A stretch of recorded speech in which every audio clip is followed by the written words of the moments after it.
Sleeplessness അല്ലെങ്കിൽ ഉറക്കക്കുറവ്, ഉറക്കമില്ലായ്മ. ഇതൊരു അസുഖമാണോ എന്ന് ചോദിച്ചാൽ നമുക്ക് അസുഖമായി അതിനെ പറയാൻ പറ്റില്ല. പക്ഷേ ഒന്നുകൂടെ എടുത്ത് ചോദിക്കുവാണ്, ഉറക്കക്കുറവ് ഒരു അസുഖമാണോ എന്ന് ചോദിച്ചാൽ ഇന്നത്തെ അവസ്ഥയിൽ അത് ഏറ്റവും കൂടുതൽ അനുഭവിക്കപ്പെടുന്നതും കാണപ്പെടുന്നതുമായ ഒരു അസ്വാസ്ഥ്യമാണ്. ഒരു അസുഖത്തിൻ്റെ ഗ്രേഡിലേക്ക് എത്തിക്കഴിഞ്ഞിരിക്കുന്ന അസ്വാസ്ഥ്യമാണ്. നമുക്ക് എല്ലാവർക്കും അറിയാം ഇന്നത്തെ ഒരു അവസ്ഥ അല്ലേ. നമ്മൾ പല കാരണങ്ങൾ കൊണ്ട് നമ്മൾ കോംപ്രമൈസ്ഡ് ആയി പോവുകയാണ്. പല കാര്യങ്ങൾ, അതായത് സാമ്പത്തികമായാലും അല്ലെങ്കിൽ സാമൂഹികമായ കാര്യങ്ങളായാലും കുടുംബത്തിലെ കാര്യങ്ങളായാലും പല കാര്യങ്ങളിലും പല വിധത്തിൽ നമ്മൾ ഈ ഒരു 5-8 മാസം, ഒരു 9 മാസം, കൃത്യം പറഞ്ഞാൽ 9 മാസം നമ്മളെ കോംപ്രമൈസ്ഡ് ആക്കിയിരിക്കുകയാണ്. നമ്മളെ കുറേ അധികം കൺസ്ട്രെയിൻസിനുള്ളിലാക്കി വെച്ചിരിക്കുവാണ്.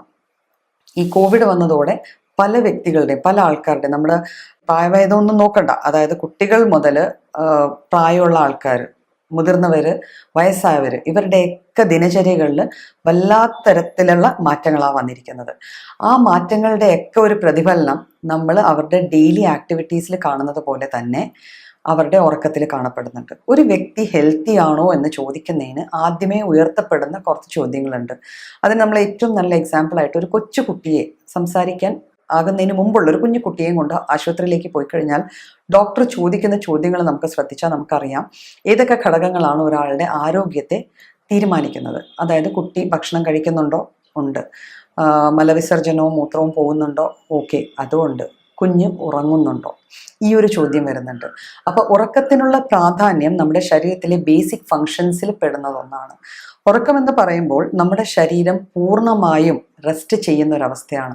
നമ്മൾ പകൽ സമയങ്ങളിൽ നമ്മൾ ജോലികളിൽ ഏർപ്പെടുമ്പോൾ നമ്മളുടെ ശരീരത്തിലെ എല്ലാ ഭാഗങ്ങളും, എല്ലാ അവയവങ്ങളും ഓരോ കാര്യങ്ങൾ ചെയ്തുകൊണ്ടിരിക്കുമ്പോൾ നമ്മുടെ മൈൻഡ് അതിനെയൊക്കെ കോർഡിനേറ്റ് ചെയ്ത് ഫുൾ ടൈം എൻഗേജ്ഡ് ആയിട്ടിരിക്കുന്ന ഒരു സംഭവമാണ് നമ്മുടെ മൈൻഡ് അല്ലെങ്കിൽ മസ്തിഷ്കം എന്ന് പറയുന്നത്.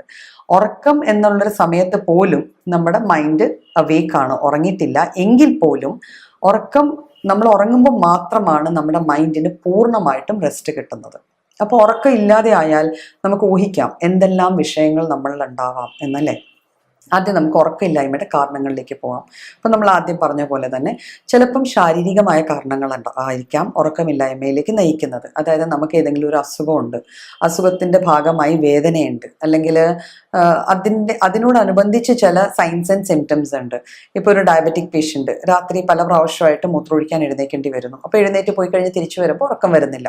അപ്പോൾ അതുപോലെ പല അസുഖങ്ങളുടെ ഭാഗമായിട്ട് നമുക്ക് ചിലപ്പം ഉറക്കമില്ലായ്മ വന്നു ചേരാം. പിന്നെ രണ്ടാമത്തെ കാരണം എന്ന് വെച്ചാൽ മാനസികം അല്ലെങ്കിൽ സാമൂഹികമായിട്ടുള്ള നമ്മളുടെ ഒരു അവസ്ഥ.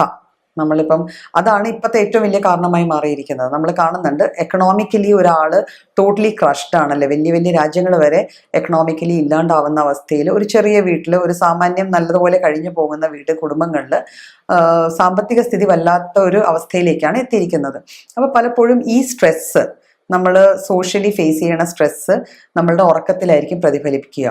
ഇപ്പം കുട്ടികളുടെ കാര്യത്തിൽ സ്കൂളിൽ പോവുക വരിക, ഇതിനിടയിൽ അവർ പല കാര്യങ്ങളും കാണുന്നു, പല കാര്യങ്ങളും കേൾക്കുന്നു. ഇതെല്ലാം മാറി അവർ വീടിൻ്റെ 4 ചുവരുകൾക്കുള്ളിൽ തന്നെ നിൽക്കുമ്പോൾ അവരിൽ ഒരു സ്ട്രെസ് ഉണ്ടാവുന്നുണ്ട്. ഈ സ്ട്രെസ് റിഫ്ലക്റ്റഡ് ആവുന്നത് പലപ്പോഴും അവരുടെ പേരൻസിലൂടെയാണ്. അവർ പേരൻസിനെ വല്ലാണ്ട് ഡിസ്റ്റർബ് ചെയ്യുന്നു, പേരൻസ് ഇറിറ്റേറ്റഡ് ആവുന്നു. ഈ ഇറിറ്റേബിലിറ്റി അല്ലെങ്കിൽ ഈ ഫ്രസ്ട്രേഷൻസ് എല്ലാം വേറെ ഒന്നുമായിട്ട് ചിലപ്പം പുറത്ത് വരാൻ സാധ്യത ഇല്ലാത്ത അവസ്ഥയിൽ അത് ഉറക്കമില്ലായ്മയായിട്ടാണ് പ്രതിഫലിക്കുന്നത്. ഒരു ജോലിക്ക് പോകുന്ന ആൾക്കാർ, നമ്മളിപ്പം IT മേഖല അല്ലെങ്കിൽ ബാങ്കിങ് മേഖല എല്ലാം ഏകദേശം കോംപ്രമൈസ് ആയിട്ടാണ് പോണത്. ഈവൻ ഗവൺമെന്റ് സെക്ടറിൽ ജോലിയുള്ള ആൾക്കാർക്ക് പോലും അവരുടെ സാലറി, അവർക്ക് വരുന്ന ഇൻകം ഗണ്യമായി കുറഞ്ഞിട്ടുണ്ട്. ഇപ്പം നമ്മുടെ അടുത്ത് വരുന്ന ഒരു പേഷ്യൻ്റ് കഴിഞ്ഞിടക്ക് പറയുണ്ടായി, ഡോക്ടറെ ഇത്രയും കാശാണ് എൻ്റെ ഇതിൽ നിന്ന് പിടിക്കുന്നത്, അപ്പോൾ ഈ പിടിക്കപ്പെടുന്ന കാശ് ഞാൻ വാടകയ്ക്ക് എന്ത് ചെയ്യും, അല്ലെങ്കിൽ പാൽക്കാരന് എന്ത് ചെയ്യും, പത്രക്കാരന് എന്ത് ചെയ്യും. അപ്പം ഇങ്ങനത്തെ കുറേ അധികം സ്ട്രെസ്സുകൾ വന്നു ചേർന്നത് ഇതും ഉറക്കമില്ലായ്മയിലേക്കാണ് നയിക്കുന്നത്. പക്ഷെ നമ്മൾ ഈ കാരണങ്ങൾ മാത്രം നോക്കിക്കൊണ്ടിരുന്നിട്ട് കാര്യമില്ല. എന്ന് വെച്ചാൽ ഈ കാരണങ്ങൾ കാരണം ഉറക്കമില്ലായ്മ വന്നു കഴിഞ്ഞാൽ, ഇപ്പം സ്ലീപ്ലെസ്നെസ് അല്ലെങ്കിൽ ഉറക്കക്കുറവ് വന്നു കഴിഞ്ഞാൽ അതിൻ്റെ പ്രതിഫലനം ബാക്കി കാര്യങ്ങളിലും വരാറുണ്ട്. അതായത് നമ്മുടെ അടുത്ത ദിവസത്തെ ആക്ടിവിറ്റി, ഇതൊരു ലോങ് റണ്ണിൽ വരുന്ന ഒരു ഫീച്ചറാണ്. അതായത് ഒരു ദിവസം കൊണ്ട് മാത്രമോ ഒരാഴ്ച കൊണ്ട് മാത്രമോ നിൽക്കുന്നതല്ല. ലോങ് റണ്ണിൽ നമുക്ക് ഉറക്കമില്ലാതെ വന്നാൽ നമ്മളുടെ മൈൻഡിന് കാര്യങ്ങൾ പ്രോപ്പറായിട്ട് പ്രോസസ്സ് ചെയ്യാൻ പറ്റാണ്ട് വരും. നമ്മൾ പല കാര്യങ്ങളും ചെയ്യുന്നത്ര എഫിഷ്യൻസി അതിലോട്ട് ഇടാൻ പറ്റില്ല എന്ന് വരും. നമ്മൾ ചെയ്യുന്ന ജോലികൾക്ക് അതിൻ്റെതായ ഒരു നല്ല റിസൾട്ട് കിട്ടാണ്ടാവും. ഈ നല്ല റിസൾട്ട് കിട്ടാണ്ടാവുമ്പോൾ നാച്ചുറലി നമ്മളുടെ വർക്ക് കോംപ്രമൈസ്ഡ് ആയി അതിന് നമ്മൾ കമൻസ് കേട്ട് വീണ്ടും നമ്മൾ ഫ്രസ്ട്രേറ്റഡ് ആവും. അങ്ങനെ ഒരു വിധത്തിൽ പറഞ്ഞാൽ ഒരു ഫ്രസ്ട്രേഷൻ അടുത്തയിലോട്ട് ആഡ് ചെയ്ത് അവസാനം നമ്മൾ മാനസിക രോഗത്തിന്റെ ഒരു വക്കത്ത് വരെ വന്ന് നിൽക്കുന്ന അവസ്ഥകൾ വരാറുണ്ട്. പല ആൾക്കാർക്കും എനിക്ക് ഉറങ്ങാൻ പറ്റുന്നില്ല എന്നുള്ളത് ചിന്തിച്ച് ഉറങ്ങാതെ ഇരുന്ന് ഡിപ്രഷൻ പോലെയുള്ള സ്റ്റേറ്റുകളിലേക്ക് പോവാറുണ്ട്. ഡിപ്രഷൻ എന്ന് വെച്ചാൽ നമ്മൾ ഒന്നിലും ഇൻട്രസ്റ്റ് തോന്നാതെ ഇരിക്കുക, ഭക്ഷണം പോലും കഴിക്കാൻ തോന്നാതെ ഇരിക്കുക. ചിലർ നേരെ തിരിച്ചായിരിക്കും ഇതിന്റെ എഫക്റ്റ്.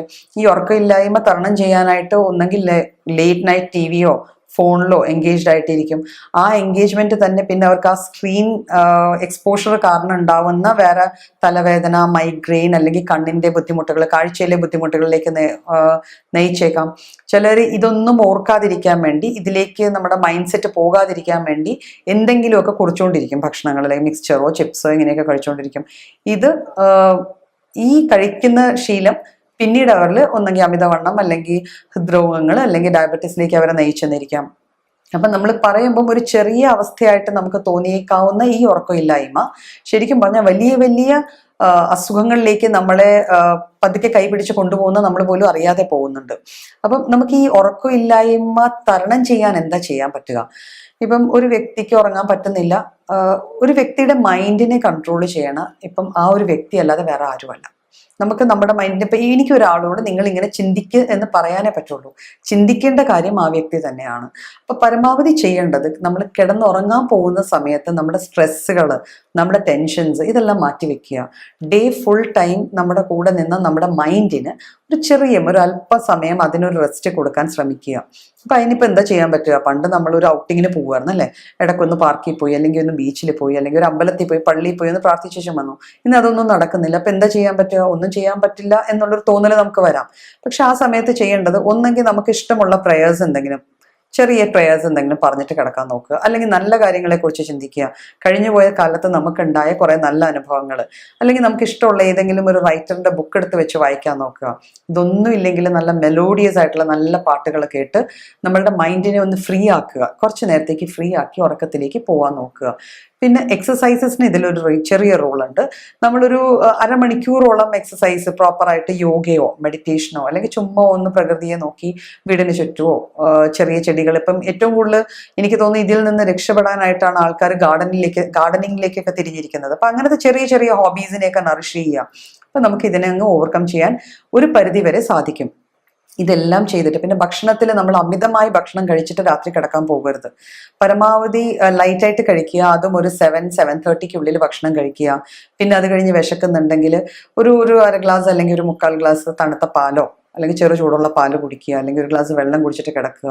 ലൈറ്റ് ഫുഡ് രാത്രി കഴിക്കുക. അപ്പോൾ അത് നമ്മളെ ഉറങ്ങാൻ കുറച്ചുകൂടെ സഹായിക്കുന്നതായിരിക്കും.